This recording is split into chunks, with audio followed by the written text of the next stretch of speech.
আমি একটি হাদিসের প্রেমে পড়েছি। আপনি যখন নিজ কক্ষে নীরবে কান্না করবেন, আল্লাহ তখন ফেরেশতাদের উদ্দেশ্য করে বলেন, কোন জিনিস আমার বান্দার চোখে পানি আনলো? ফেরেশতাগণ বলেন, আপনার বান্দা সুখে নেই, আপনার বান্দা অনেকদিন হাসেনি।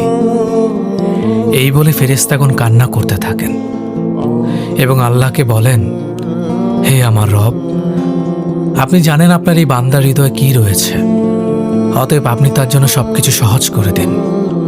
আল্লাহ বলেন, আমার এই বান্দা জীবন থেকে এমন কিছু হারিয়ে ফেলেছে যা সে অধিক ভালোবেসেছিল। অতএব আল্লাহ বলেন, আমি শপথ করছি, আমার এই বান্দা তার জীবন থেকে যা হারিয়েছে তার চেয়ে উত্তম জিনিস আমি তার জীবনে এনে দেব, যা দেখে দুনিয়া ও আখিরাতের সবাই বিস্মিত হবে। সুবহানাল্লাহ।